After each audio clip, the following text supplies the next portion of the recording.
Everybody, welcome in to Live and Learn. Starting a little early this evening because Team Canada will be announcing its Four Nations team in about half an hour.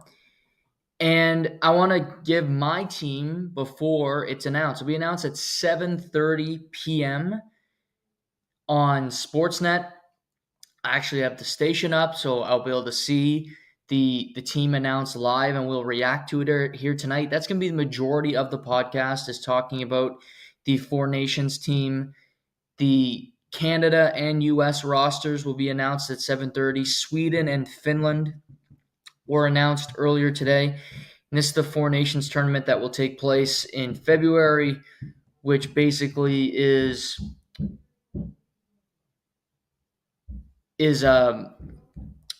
basically a replacement for, you could argue it's a replacement for the All-Star game. And that's a good thing because the All-Star game really serves no purpose. The All-Star game holds no value. It's not an entertaining product. It doesn't do good business. I've talked about this ad nauseum on the podcast for years now. This tournament, I'm still not fully in on. I don't think it's an awesome idea. I think the Four Nations is okay. It's similar to that North America thing they did a couple of years ago. That, quite frankly, that was in 2016. It was a while ago now, but it wasn't that entertaining. But I'll give it a shot. I'm going to talk about the roster tonight. I got to say, seeing Sweden's roster, they have a pretty good team. Still a lot of talent coming out from that country. Looking at the World Junior team announced for Sweden today as well, they have a very solid team this year. They won silver in 2024 at home, so they're going to have a good chance to win gold this upcoming December/January in Ottawa. So we'll talk about that more as we get closer to the tournament. Actually, that's something I will dive into.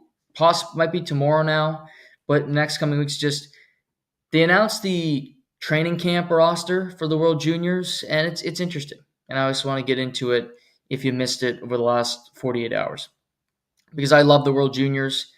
We'll talk about it here on the podcast. It's always phenomenal. Such a great product. It's a lot of fun. So we'll get into that. So, Team Canada. Team Canada. My team won't be what the quote-unquote experts or what the management group picks. I know that already. You've had reporters leak out the roster, which again, stupidity by the NHL. Why tell players and then wait 4 days to announce the roster? How about, we want some anticipation?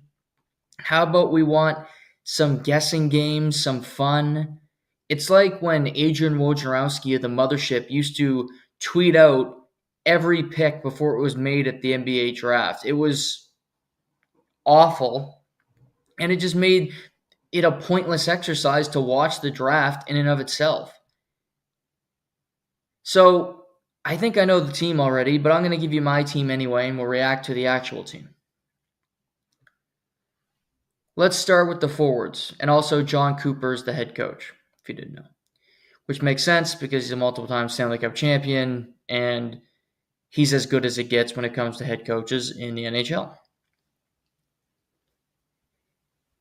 Up front,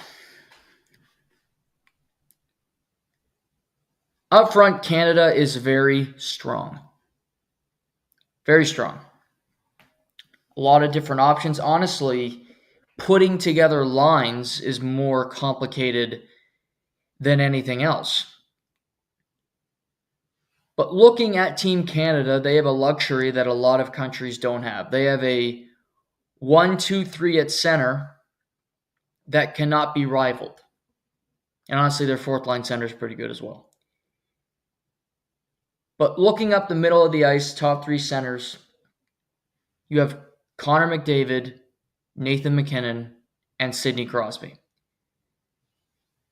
And on most countries, Crosby's probably not the number 3 center. He is on Canada. I would not play MacKinnon and McDavid together. I've been over this. I hate when the Oilers do it with Draisaitl and McDavid. To me, it's counterproductive. I want a balanced team with great lines all over the place. They can play together on the power play, not on the same line. When you can have 3 centermen that are all generational players, that were all taken first overall, that are all Hart Trophy winners, that have all been to a Stanley Cup final. Not many countries can say that.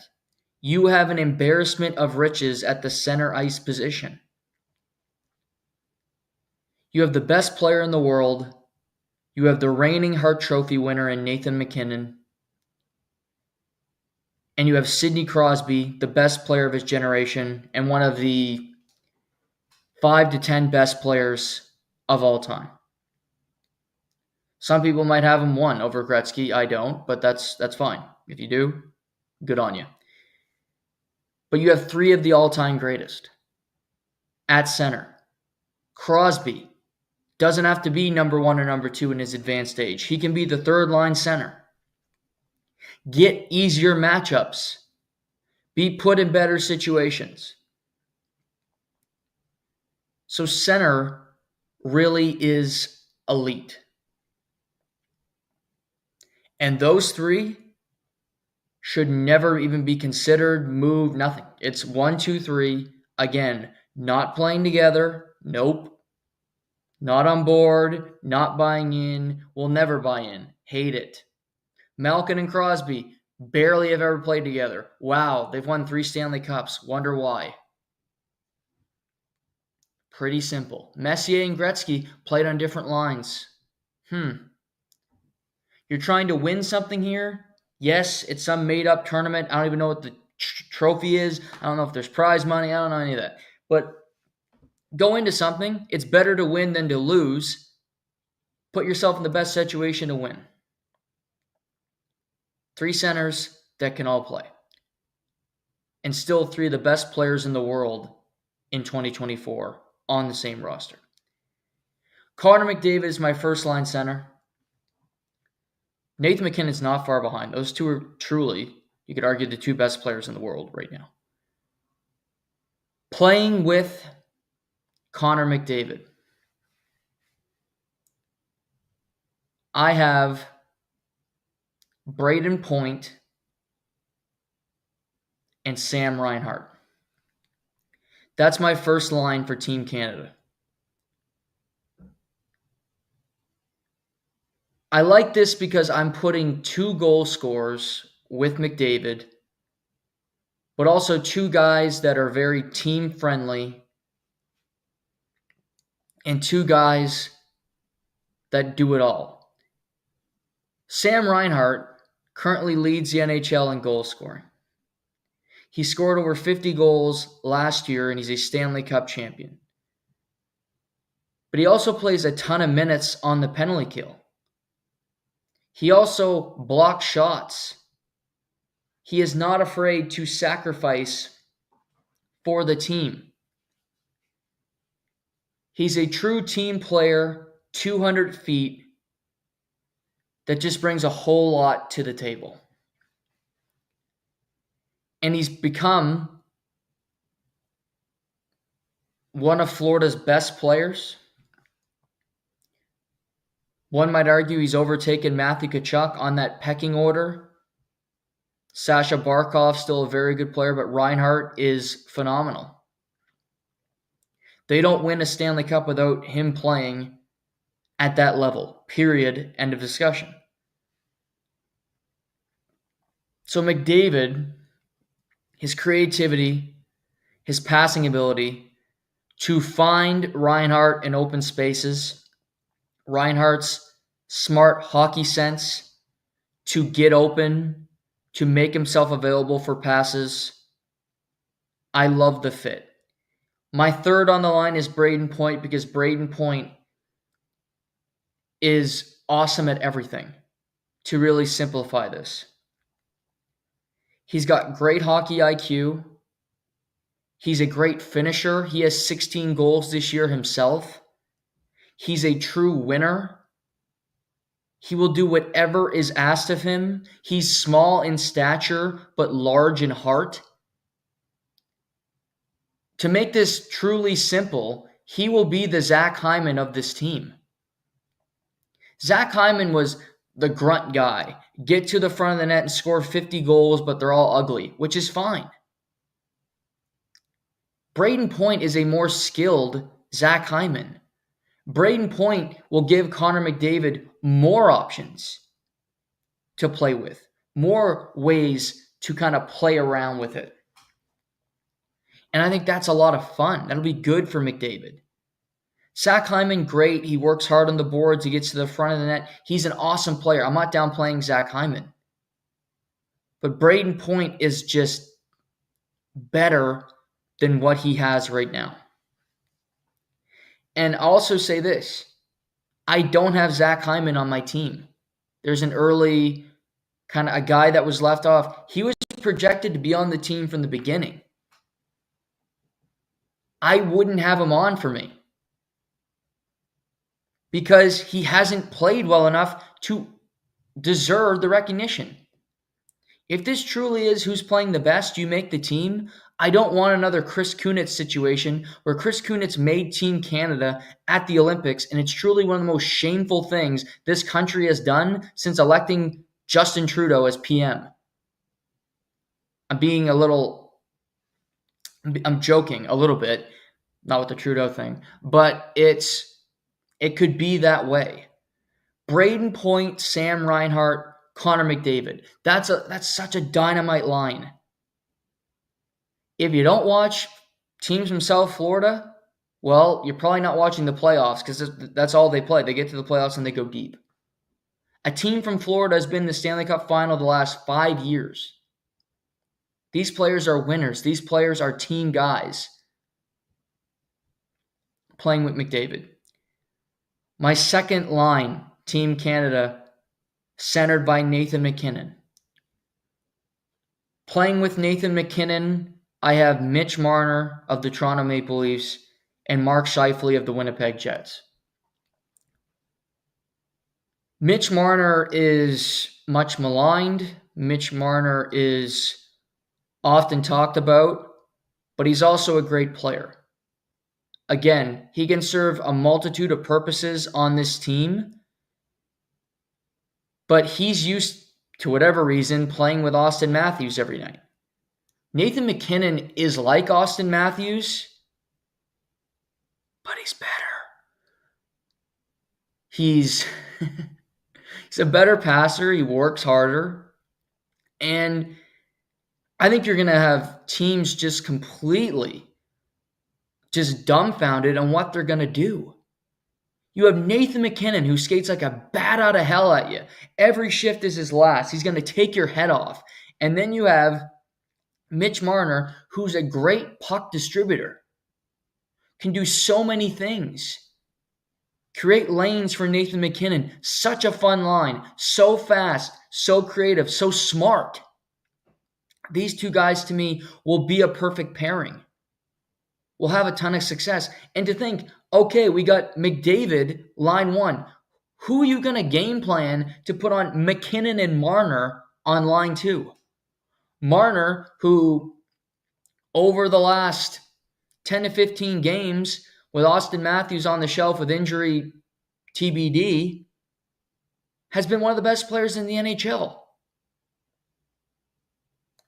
Incredibly productive, carried the team, was awesome. Mark Scheifele. This might sound like, Noah, Mark Scheifele. I'm going to say this. I don't think Mark Scheifele is going to be on Team Canada on the actual list. This is my list. This is my team, the winning team. They'll probably still win, but my team, the real winner. Mark Scheifele, part of this tournament is finding players that are okay doing things that they don't do regularly. Accepting a role is hard to do. It's an ego thing to go, Well, I don't do that. That's not me. And that's why, Chris Kunitz's make Olympic teams. That's why Zach Hyman will probably make this team. Mark Scheifele is not overly skilled, but he's not overly skilled. But on the Winnipeg Jets, he plays the full ice because that's his game.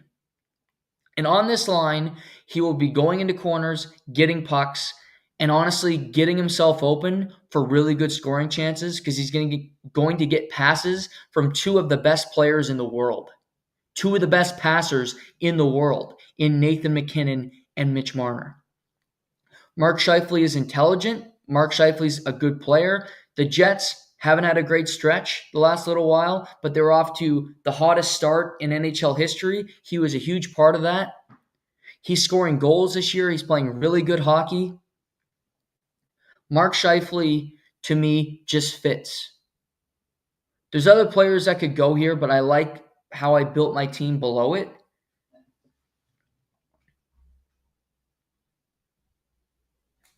And there's just a lot of creativity with him. I like him. Smart player, can fit into everything.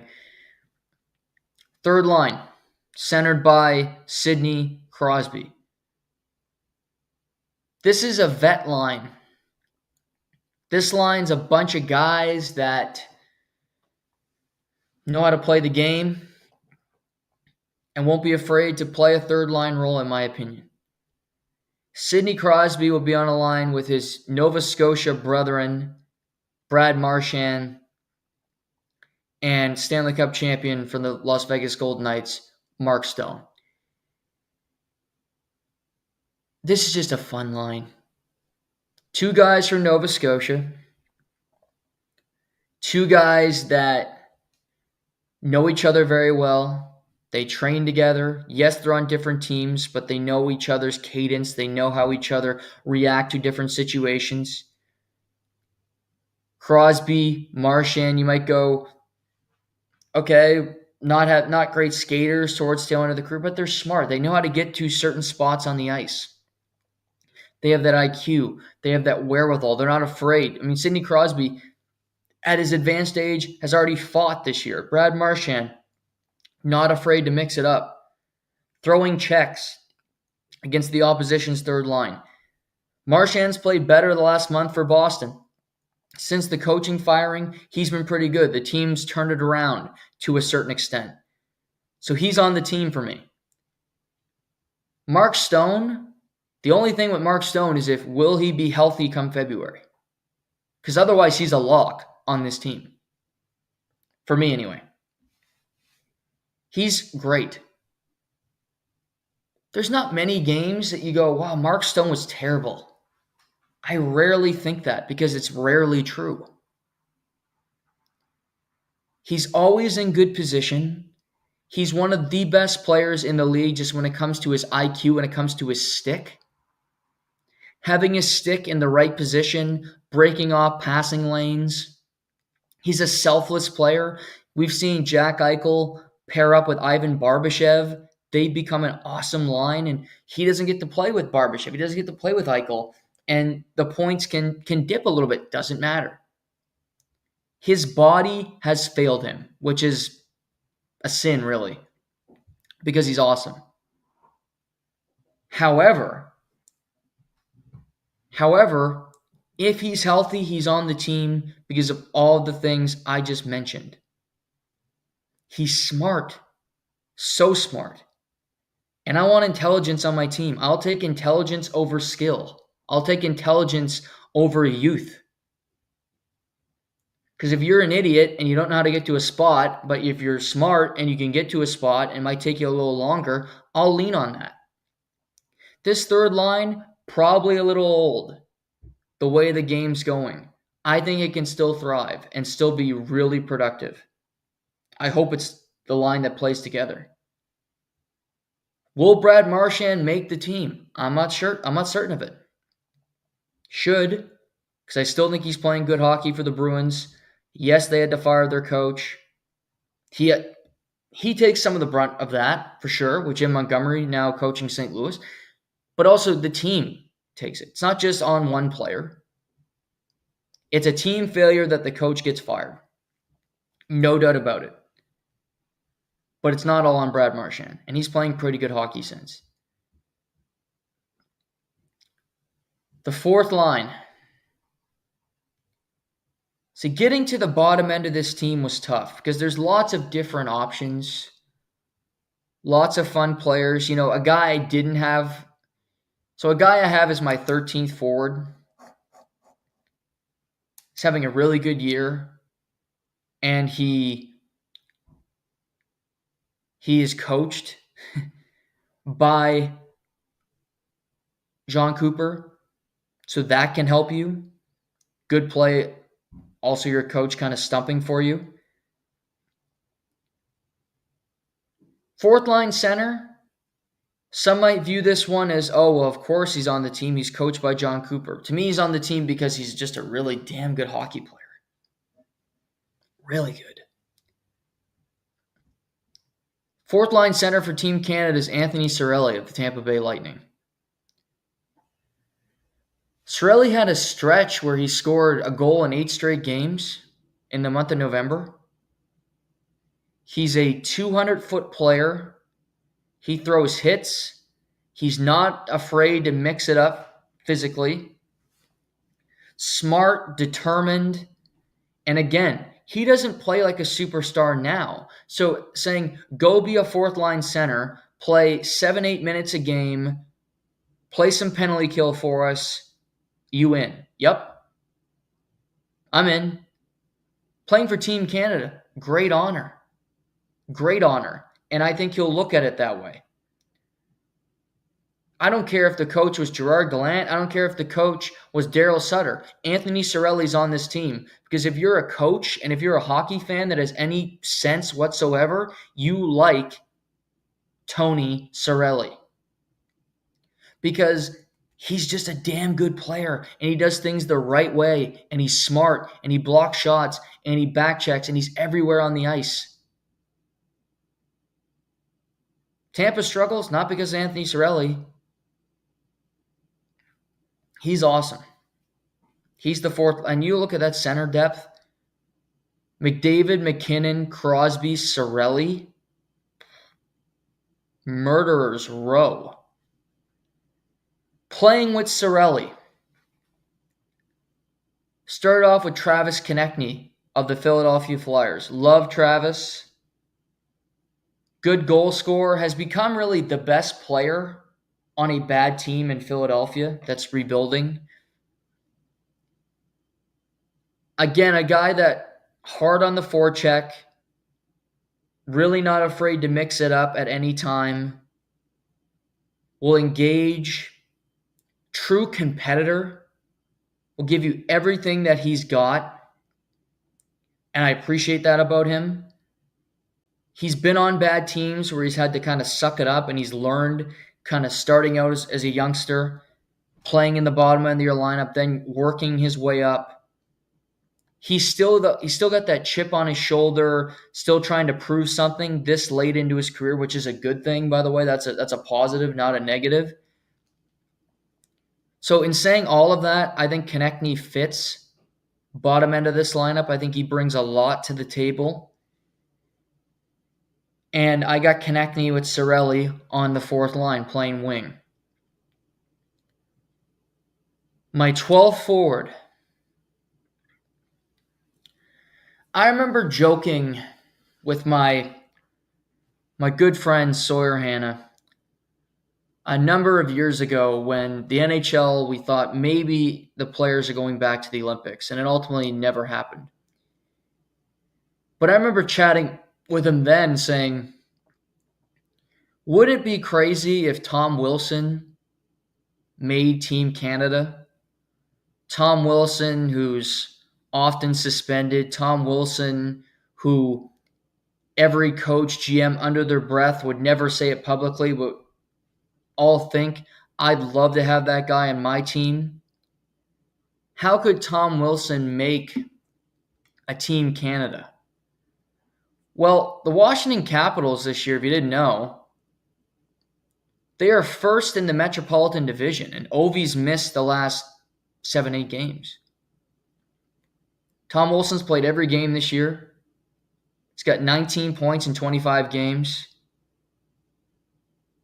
And he's a +4 for everybody out there. He's always available. He throws hits. Again, he's played every game this year. He's not getting suspended. He's a great finisher. This team will have so many options for penalty kill. It's Tom Wilson penalty kills now in Washington. Just a physical guy that brings a lot to the table. Is he an X factor? Yes, because could he lose his cool and do something stupid? Absolutely. And I'm going to say that I don't think he's going to be on Team Canada's. They're not going to pick him. I'd be stunned if they pick him. I'd have him on my team. And it's not because I like physical guys that can fight. I think he's a smart player. He's a winner. He's a Stanley Cup champion. Competes his tail off. I like Tom Wilson. I'd have him on my fourth line. You have a fourth line of Tom Wilson, Cirelli, and Konechny. That's a hard night's work. You're getting hit the whole night. Your defense don't want to be on the ice with those guys. There's something to think about every time they're out there. And plus, that line can score. That line can be productive. They can bring you some offense. Absolutely. My 13th forward is Brandon Hagel of the Tampa Bay Lightning. 2 reasons. 1, yes, he's a member of the Tampa Bay Lightning, which when your coach is coaching the team of Team Canada, it benefits you. No doubt about it. However, he's got 29 points in 23 games this year. 10 goals on the season already, 19 assists. Fits in well, a really good winger. Smart player. Good finish. Was good in Colorado, has been good in Tampa. He's one of their better forwards up front. And Tampa they're very top heavy. Kucherov's great, Point's great. Jake Gensel's pretty good. Hagel's a good player. Cirelli, after that, it drops. Hagel's productive. Hagel's very good. Plays with good players. But again, if you're the coach and you can have a member of your team as your 13th forward, a guy you coach, a guy you know, plus it does you some good because you put him on the team and you don't have a Marty St. Louis situation where, remember way back when he asked to be moved from Tampa because he was not put on the team by Steve Yzerman? That ended that relationship. He went to play for the Rangers to close out his career. It can happen. So I don't have Zach Hyman on my roster. He will likely be picked. His play this year, health status, dreadful start, no finish, no hands. To me, it doesn't warrant him being on it. And another thing, in order for him to be on the team, he has to be playing with Connor McDavid. Has to be.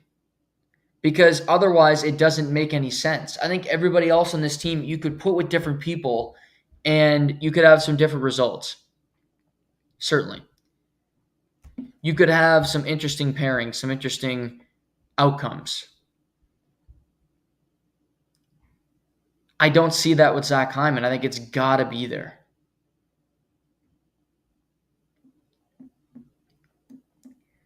Other forwards, Sam Bennett, interesting one. Wouldn't hate that at all. Fun player.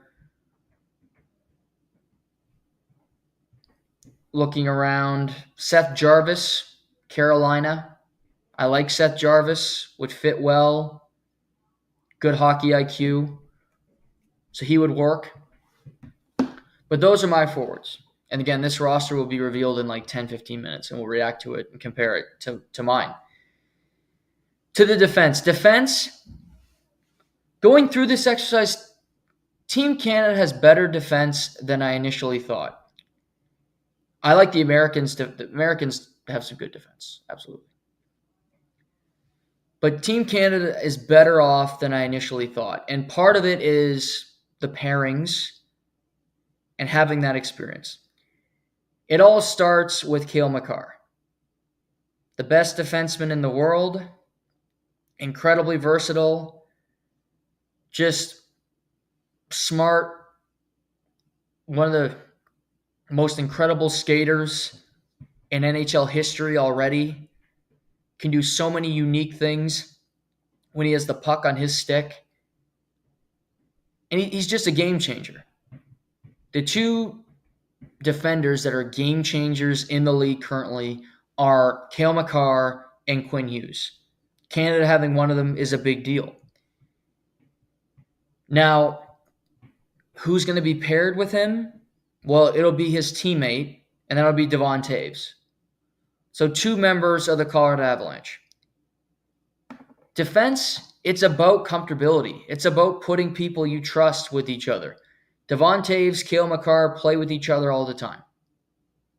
I like that. And Devon Toews being on this team is not just because he knows he's a good defenseman. He's smart. He does things well. Mark Mathot always played with Erik Karlsson. Devon Toews, is much better than Mark Mathot. Mark Mathot couldn't carry his jock.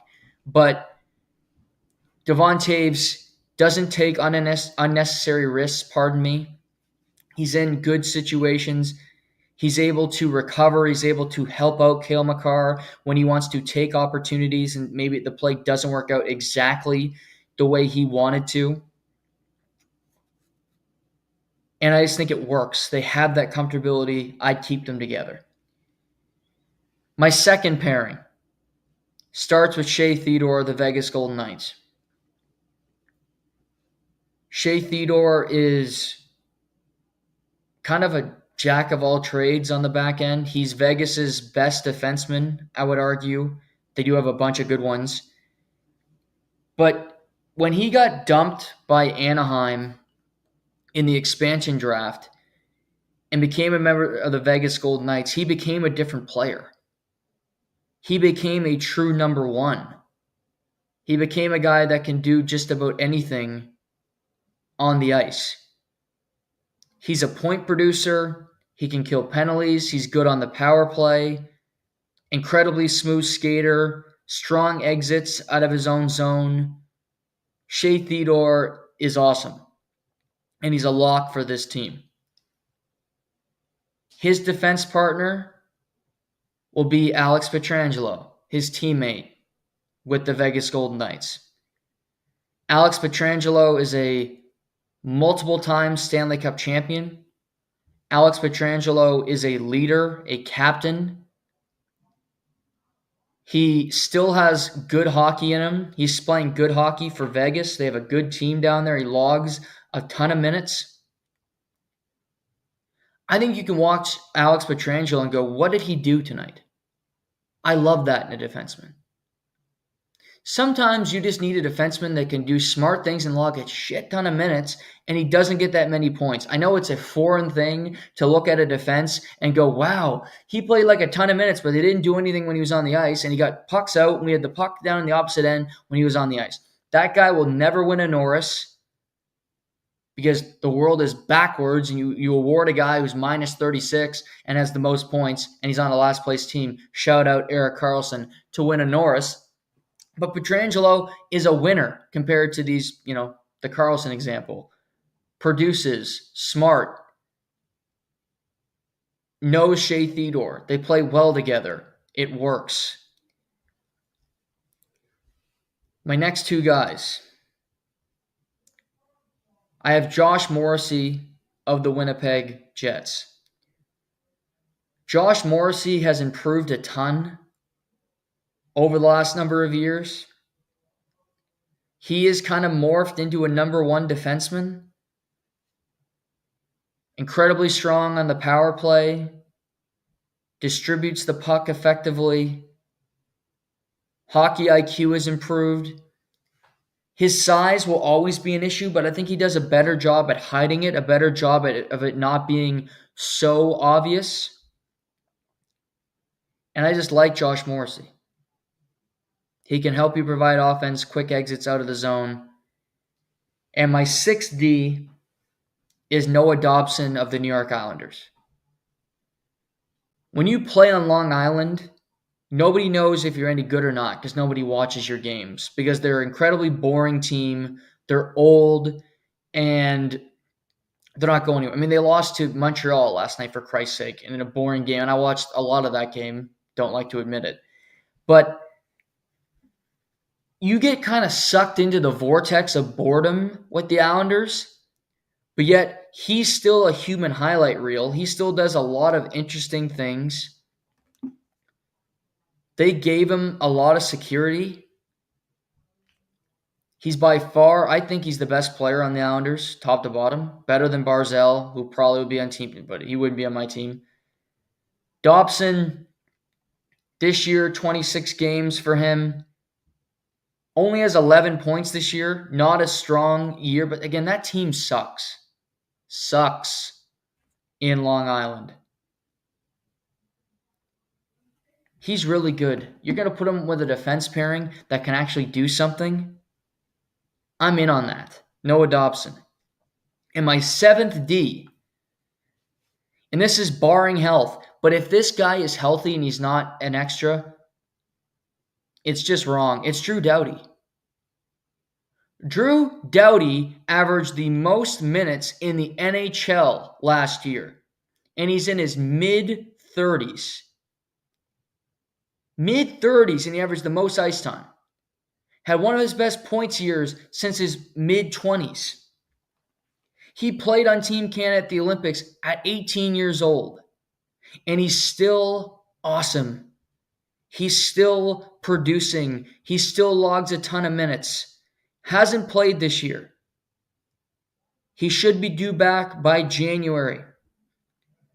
Let him have a month, gear up for this tournament, and let him play. Because whether it's Colton Parayko or whether it's Travis Sanheim of the Philadelphia Flyers, they don't have the experience of Drew Doughty. They don't log as many minutes. And even at their age, they're not as good as Drew Doughty. Drew Doughty's still better than these guys, period. He should be on this team, barring health. If he's not healthy, he can't play. Okay, it makes it easy. If he's back and playing, if he's not on the team, it's just plain stupidity, and I don't get it.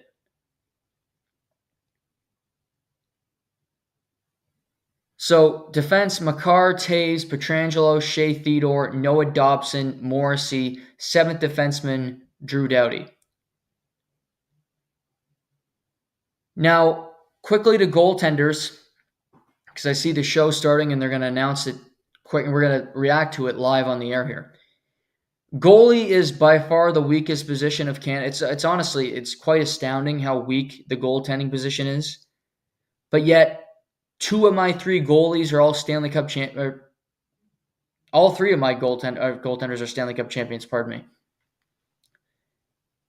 It starts with Jordan Binnington, who is a solid netminder, can be really good when he has his head on straight in St. Louis. Obviously went on a run and was awesome.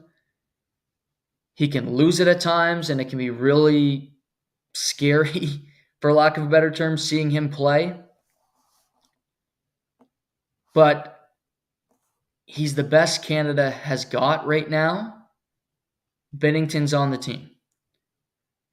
Number 2 goalie, Adin Hill of the Vegas Golden Knights. Adin Hill coming off a shutout last night of the Edmonton Oilers. Won a Stanley Cup a couple of years ago. Solid technique, good goalie. He could be the number 1 come the start of the tournament for me. Wouldn't stun me. I like him. I think he's a good goalie. He's big. He does a lot of good things. And my 3rd goalie is Logan Thompson. Was a backup in Vegas when they won the Cup. is now the starter for the Washington Capitals, the best team in the Metropolitan Division, has become a number one goalie, incredibly confident, has his team believing in him. Also, what an ugly suit by Elliot Friedman, if you're watching the show. And Logan Thompson, to me, is just this year, when you're looking at goalies, who's playing well right now?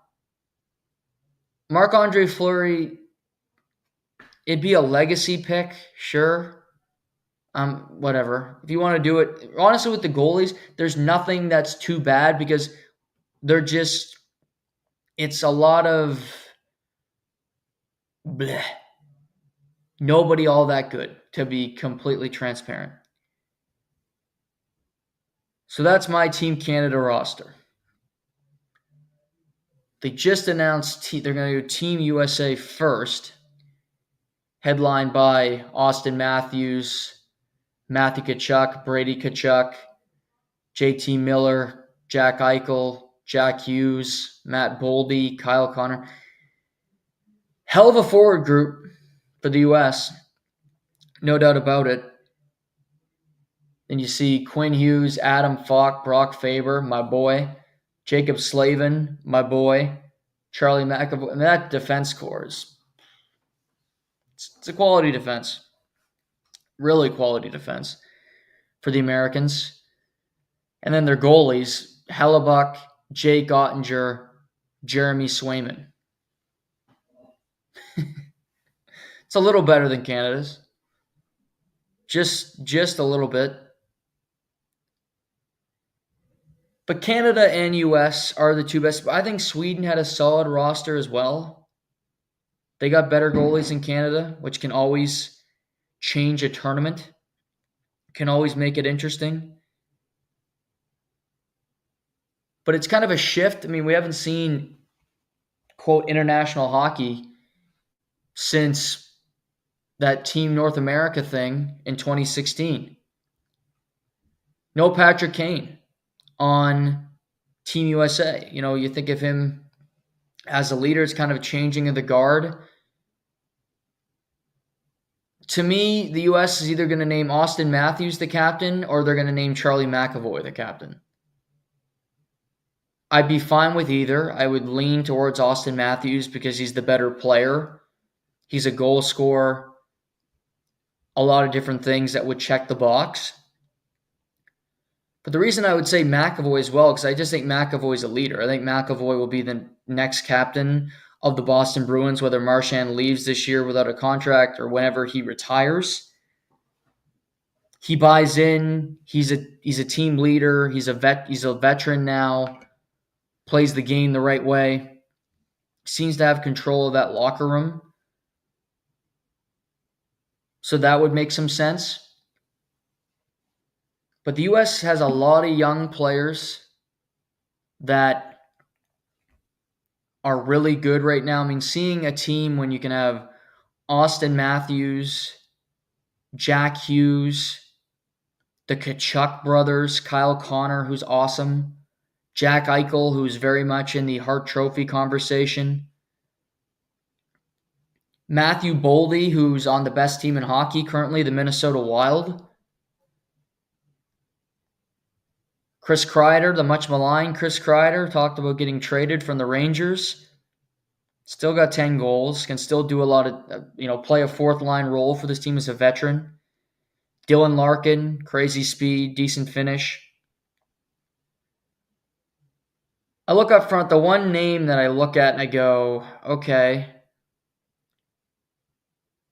I see Brock Nelson of the New York, and I like Brock Nelson, don't get me wrong. And I get their thinking. Brock Nelson can play a fourth line role. Not going to do too much. Safe guy to have in the bottom of your lineup. Checking, all that different stuff. I kind of talked about with some of my picks for Canada. But Tage Thompson and Cole Caulfield are left off this team. And it's tough to find a spot, and I understand it's tough to find a spot where they'd fit in. to this team, quite frankly, where you can find a place for them. I would have Tage on this team over Brock Nelson because I think Tage can fill in better. I understand no Caulfield because it really makes you have Jack Hughes, you got Gensel, you have some smaller guys that can do what he does. And Cole Caulfield's a great goal scorer, but he's kind of like a three-point shooter in the NBA. He's kind of like a corner three. He can't create his own shot. He needs a really good passer in order to help him facilitate the offense, and that's Cole Caulfield. Cole Caulfield can sit in a box and shoot pucks, but asking him to go out there and create his own offense, I don't think is the best practice for him. I don't think it's optimizing his value. So I understand but I'd have Tage Thompson over Brock Nelson, personally, just because Brock Nelson to me doesn't bring a whole lot to the table. And he probably won't play many minutes, and I get that, and you're kind of splitting hairs here. But it's just a bit of a question mark for me on what they'll do. What it does. It's a weird one for me, Brock Nelson. And again, he plays on the Islanders. But I watched the Islanders last night, and I watch every team for me. I switch channels better than anybody on planet Earth. I might not be better than anybody else, but when it comes to switching stations to avoiding a commercial, I am Michael Jordan of that. And I've been on the Islanders, done 17 points in 26 games. Okay.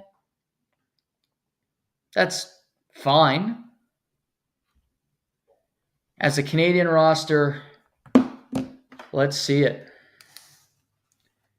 Bennett, Konechny, Point. I'm trying to jot this all down quickly, and it'll come up. I see some guys that I didn't have on the team. I see some guys that they agreed with me. Looks like a good roster of forwards. Again, when I can pull it up, we'll react to it more. On the back end, Makar, Sanheim, Theodore, Morrissey, Parayko, Taves, Pietrangelo. So no Noah Dobson. His poor season in Long Island clearly affected him. They're going with a bigger Parayko. I get that. Sanheim is a question mark for me. No Drew Doughty, offensive. Goaltenders, Jordan Binnington, Aiden Hill, and Samuel Montembeault of the Montreal Canadiens. Okay, first initial reaction. Sam Montembeault over Logan Thompson. Third goalie, unlikely to play. Sure. True. However, I'd rather have my best options there. Samuel Montembeault has not been better than Logan Thompson this year. Samuel Montembeault is on a bad team in Montreal? Yes. No doubt about it. But he's been in the NHL a while, and he's kind of been the same goalie. He can make stupid decisions, and the net lets in a couple of stinkers a night. He's young-ish. I want to look at their ages. Logan Thompson could be a starter for a long time, and I have more faith in him being a starting goalie long-term than I do Sam Montembeault. Sam Montembeault's 28. He's not a young guy. Logan Thompson, probably around the same age, my guess. Logan Thompson, be 28 in February. So about the same age. I disagree with the decision. I want a goalie who's playing better. Sam Montembeault has not played well. Sure, he's on a shit team. Washington was not predicted to do much. part of why they're doing well is because of him. Part of the reason Montreal hasn't played so well is because of him, because of Sam Montembeault. So, no, don't agree with it. Stupid to me. Up front. So if I look at the team,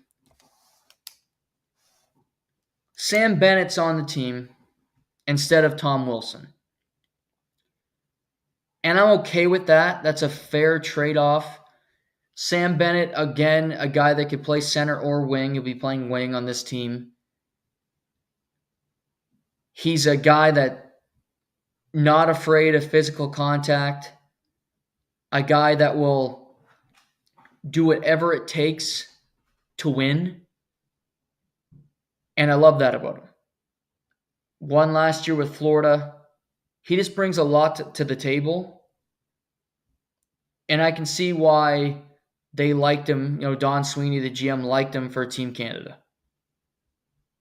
Because I don't think he's a guy that needs to be coached that hard because he knows what his responsibility is going to be. And he's just going to go in there and do it. So, Bennett for Tom Wilson, fine with me. If we just go up the lineup, Cirelli on the team, as I predicted. Travis Konechny on the team, as I predicted.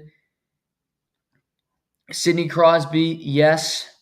Mark Stone, yes. They keep Brad Marchand on the team. Brandon Hagel is on the Raw. He was my 13th forward. I don't know if he'll be the 13th forward because they also have Seth Jarvis on this team instead of Mark Scheifele. Canada going with a little bit of the youth movement. Two younger guys than Mark Scheifele, Seth Jarvis, who has been a really productive player in Carolina, who is still getting better, in my opinion. Been coached really hard. He's made the NHL as an 18-year-old under Rob Brendamore.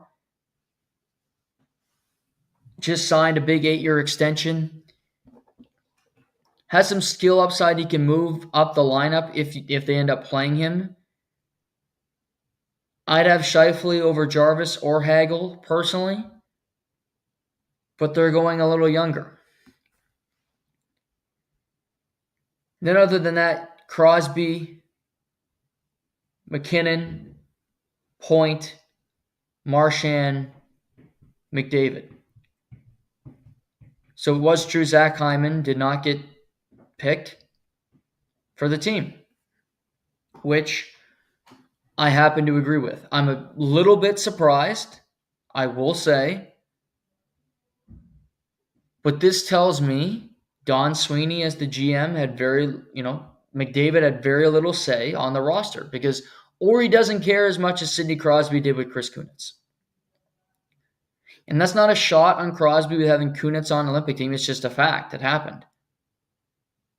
And he shouldn't have been, but he was.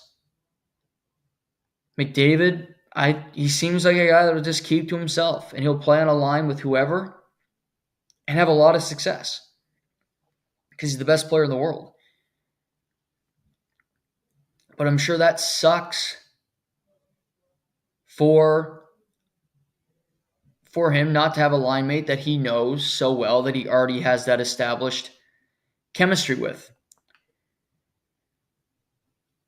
Going to the back end. Let's see here. Cale Makar, we knew that. Devon Taves, easy for me. Shea Theodore, Alex Pietrangelo, of course, that's your top four. Morrissey, yep, I had him. Then you have Parayko and Travis Sanheim. Again, Dobson not having a great season in Long Island. And that clearly hurt him. And I also think his size hurt him a little bit. Makar is slight. Taves is not a huge guy. Morrissey is not a huge guy. Adding Sanheim, adding Parayko, It makes your blue line much bigger. It makes the blue line just have a little more girth, have a little more size to it. You can make your pairings a little more. Pietrangelo with Theodore now, Makar with Taves. You can have size and skill in every pair if you pair Morrissey with Colton Parayko. I like Parayko. Good defenseman in St. Louis. Does a lot of smart things. But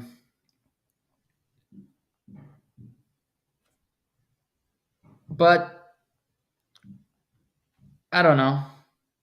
31. He was better years ago to me. 12 points in 26 games this year with St. Louis. Not great numbers as the team's top defenseman. But he's big. And that's what Canada was looking for, clearly. A little size. And he does bring that to the table. If you look, he played with Pietrangelo, so he has that connection. If that needs to be a pair, if something happens, they have played together. They were on the same team. They won a Stanley Cup together. So he has that that St. Louis connection with Parayko. So Pietrangelo, Parayko could play together. Pietrangelo, Theodore could play together as current teammates with the Vegas Golden Knights. Overall, very good team. I like the U.S. team a lot, though. I do. The U.S., to me, still cannot match those top four centers that Canada will throw at you in McKinnon, McDavid, Crosby, and Cirelli. But when you can look up and you go, we have both Kachucks on this team, Quinn Hughes, Jack Hughes up front, Kyle Connor, a lethal goal scorer, Gensel, who's kind of like he's like a Sam Reinhart, not as good, but like another Sam Reinhart on the U.S. where he can fit in to any line, really. He's just going to do his thing, and you know it'll be good. That forward group brings a lot to the table. JT Miller is out with Vancouver right now for burnout, but Jack Eichel, we talked about, is awesome. Back end, you can go Faber, Fox, Quinn Hughes, McAvoy, Slavin, Werenski. And your extra defenseman is Noah Hannafin. Werenski's playing phenomenal hockey in Columbus this year. Nobody's seen it, but he's playing great hockey. Slavin's a stud. Slavin's just no nonsense, gonna do my thing, don't bother me, 30 years old, smooth skater. Sure, I got 8 points. Who cares? US and Canada, it's interesting. Hellebuck, Ottinger, Swayman. A lot better than Binnington, Aiden Hill, and Samuel Montembeault. That's for sure. But I have no huge gripes with Team Canada, what they did. It's an interesting process. This is really the kind of the entree before the Olympics. This is what we're going to do. This is how we think the team could be. See how they play together. See who can kind of jump up onto the scene in the next year and possibly take a roster spot. But I think every player on this team should look at this as an opportunity to cement themselves as a member of Team Canada for the Olympics in 2026.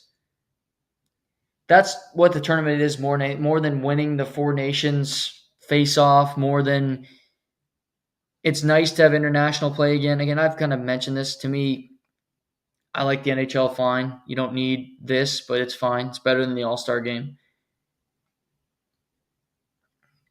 But predicting teams, always fun. I don't think Brock Nelson will be on Team USA in a year from February playing at the Olympics. I think Tage Thompson or Cole Caulfield or Jason Robertson will be on that team. Personally, I'd have Tage or Jason Robertson on this team above Brock Nelson anytime. Other than that, I can't really quibble with the roster because it's loaded. And they got a lot of really good players that, quite frankly, just produce. They have so much talent. Now, will that talent play well together? Can they find lines that'll work? That's the question. That's the job, to figure out how to do that. Easier said than done for sure. And the Four Nations face-off coverage begins February 12th. And those games will be in Boston and Montreal.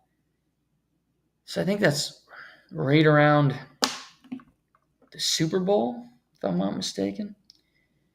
You get to the calendar here. February 12th. That's a Wednesday. The Super Bowl this year. It better not be that week. That's stupid if they're doing that Super Bowl week.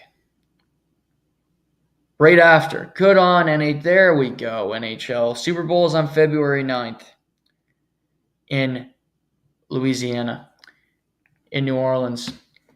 But I thought it was that weekend. I said, God, that's stupid. You had to screw that up. But it's right after the Super Bowl, which is actually perfect timing. Because people like yours truly will be depressed. No more football. What's the point? What am I going to do?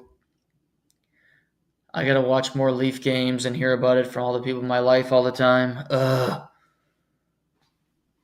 Just kidding. Well, somewhat. But that's smart by the NHL to have this timing, to do it then. So it's in basically a little over 2 months this takes place. Again, the one thing they did wrong, don't tell the players on Saturday and then announce it on Wednesday, because I think Darren Dreger kind of reported this to Overdrive last night that this was going to be the roster. So it makes it less interesting.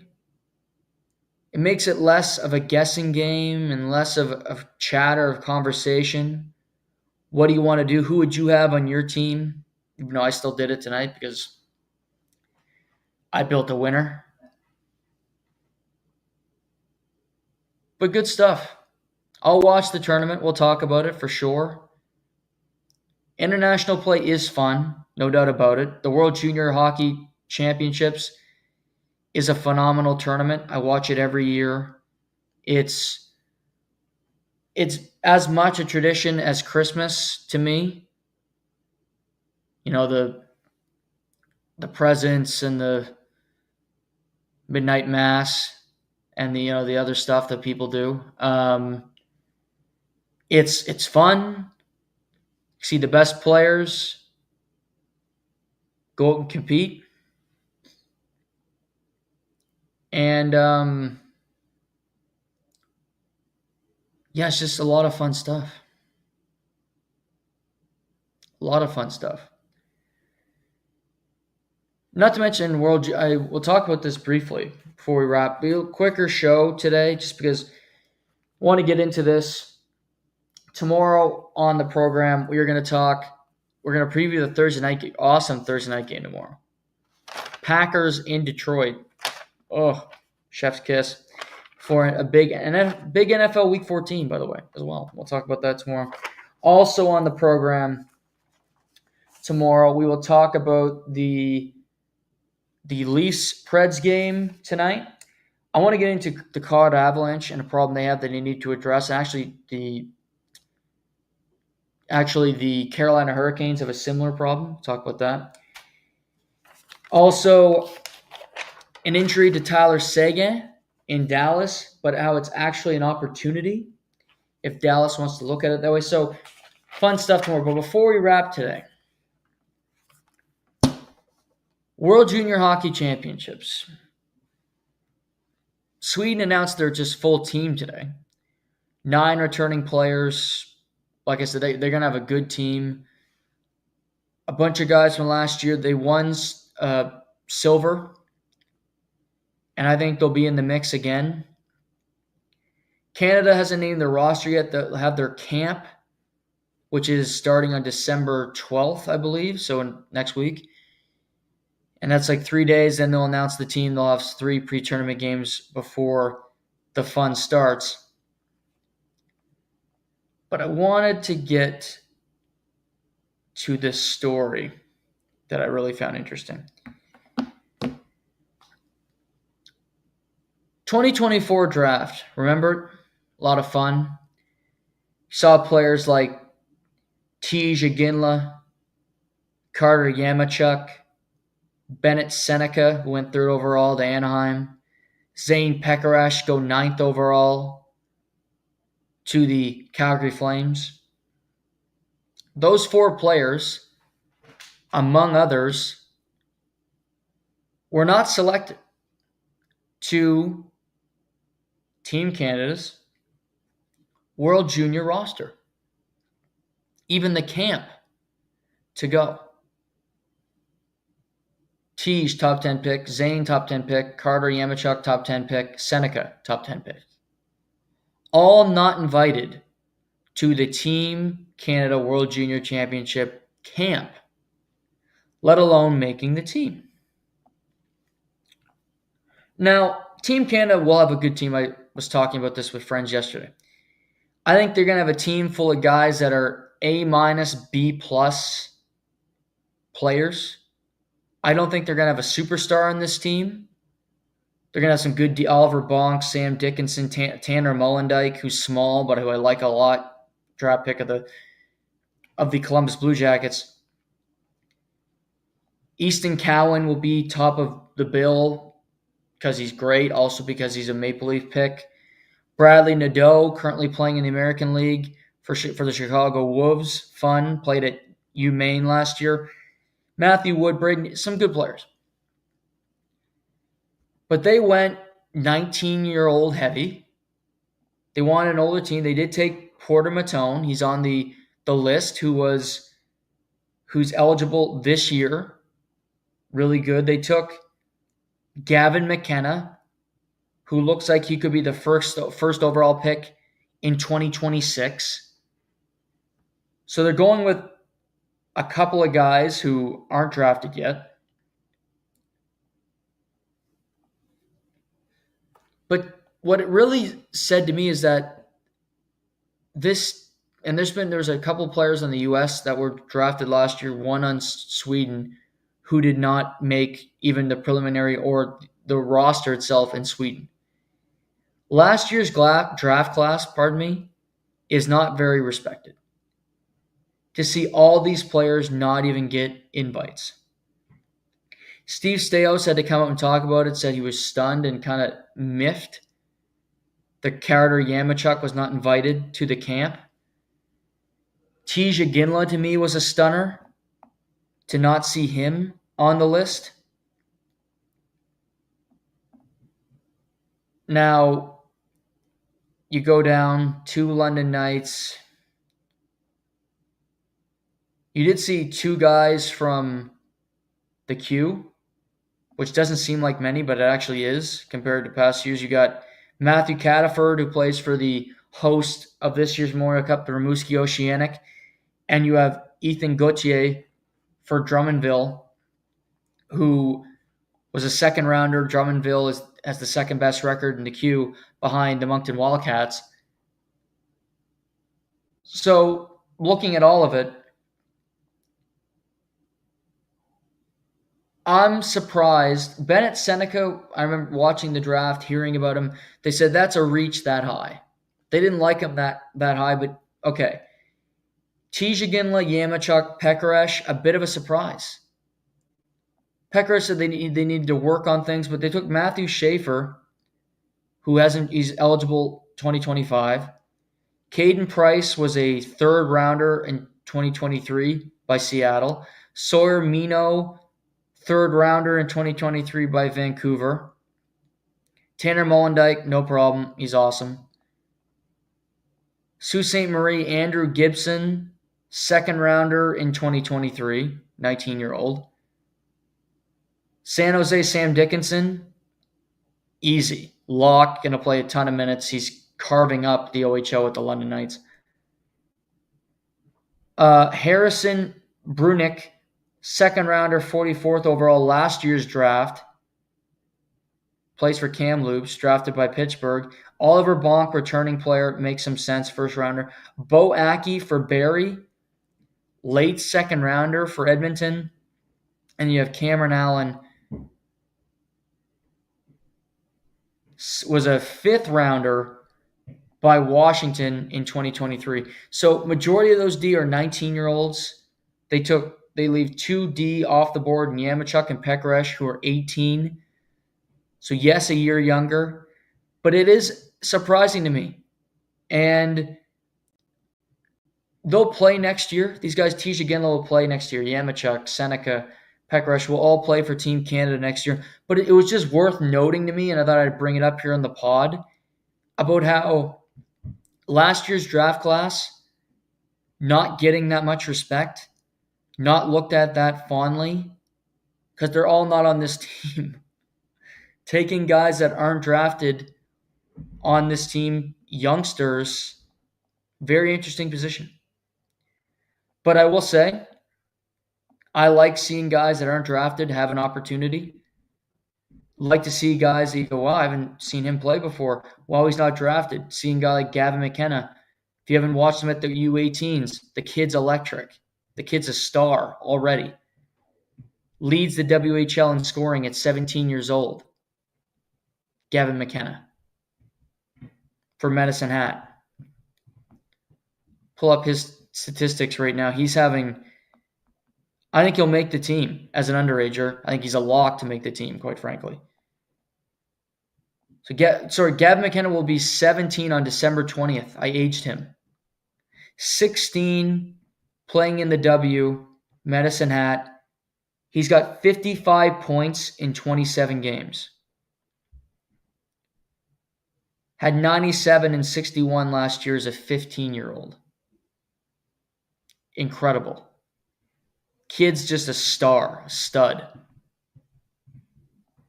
Jet Luchenko, who was taken first overall, who played games with Philly this year, should be a really good player. Porter Matone, who might go first overall, will go in the top 3 of this year's draft.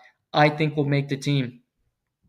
So there's going to be a mix of kind of veterans and a mix of guys that are kind of jumping on the scene that we could see at multiple World Juniors. Be nice to see Bradley Nadeau, who left Maine after 1 year, now plays in the American League for Chicago. 9 points in 17 games. It actually isn't horrible for his first career season in the A. I think he'll make the team as well. But I wanted to bring that up because it was interesting to me. As I mentioned, tomorrow, Week 14 preview. We're going to preview Lions, Packers. We're going to talk about Leafs, Preds tonight, which gets going in about half an hour. We'll talk about the Tyler Seguin injury and what opportunity that could provide for the Dallas Stars later on in the season. Also, we'll touch on some different injury news and notes around the NHL. So thanks for hanging out tonight. Appreciate the support as always on the podcast. Until tomorrow, I'm your host, Noah Warren, and this is the Live and Learn podcast.